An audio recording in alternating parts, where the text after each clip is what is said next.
ഇന്ന് ഗാർഡനിലോട്ട് ഇറങ്ങി എല്ലാവരെയും ഒന്ന് പരിശോധിച്ച് തുടങ്ങിയപ്പോഴാണ് എന്റെ മണി പ്ലാന്റിന്റെ ഒരെല്ലാം ഫുള്ള് ഈ പുള്ളിക്കാരെടുത്ത് തിന്ന് തീർത്ത് വെച്ചേക്കുന്നത് കണ്ടത്. അതുകൊണ്ട് തുടക്കത്തിലേ ഒരു കൊലപാതകം ചെയ്യേണ്ടി വന്നു.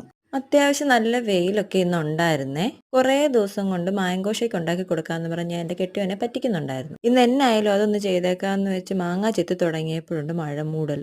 എന്നായാലും തുടങ്ങിപ്പോയില്ലേ, എന്നാ ഇന്നങ്ങ് ഉണ്ടാക്കി കുടിച്ചേക്കാന്ന് ഓർത്തു. സംഭവം കുറച്ച് തിക്കായി പോയെ. അതുകൊണ്ട് എല്ലാവരും ഓരോ ഗ്ലാസ് കുടിച്ചിട്ട് ബാക്കി എടുത്ത് ഫ്രീസറിൽ കയറ്റി വെച്ചു. നാളെ ഐസ്ക്രീമാന്ന് പറഞ്ഞ് പിള്ളേരെ പറ്റിക്കാം. റോസയും ഞാനും തമ്മിൽ അത്ര വലിയ ടേംസ് ആൻഡ് കണ്ടീഷനിലൊന്നും അല്ല. എന്നാലും ഒരു ഗാർഡനൊക്കെ ആകുമ്പം ഒരു റോസ പോലും ഇല്ല, മോശമല്ലേ? കുറച്ച് ദിവസം കൊണ്ട് എന്റെ അമ്മയും പറയുന്നുണ്ട്, നീ എവിടുന്നെങ്കിലും മഞ്ഞ റോസ കിട്ടുവാണെങ്കിൽ എനിക്ക് കൊണ്ടുതരണേന്നൊക്കെ. ഏത് റോസ കിട്ടിയാലും എനിക്കിതിന്റെ ABCD പോലും അറിയത്തുമില്ല. ഇന്ന് 2 കമ്പ് കിട്ടിയപ്പം റോസ നട്ട് വളർത്തി ഹെൽത്തി ആയിട്ടും ഭംഗിയായിട്ടും വെക്കുന്ന എല്ലാ ആളുകളെയും മനസ്സിൽ ധ്യാനിച്ച് ഞാനും നട്ടടാ ഒരു റോസ.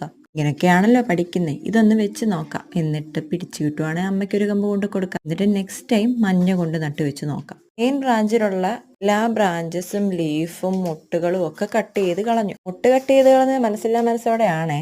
നല്ല ഡാർക്ക് റോസ് കളറിലെ റോസയായിരുന്നേ. എന്നിട്ട് ഇത് കുഴിച്ചു വെക്കേണ്ട ഭാഗം ഒരു 45 ഡിഗ്രിയിൽ ചെരിച്ച് കട്ട് ചെയ്തിട്ട് ചെരിച്ച് തന്നെ കുത്തിവെച്ചു. എങ്കിലാണ് റൂട്ടിന് ഒട്ടും ഇളക്കം തട്ടാതെ നല്ലപോലെ പിടിക്കും.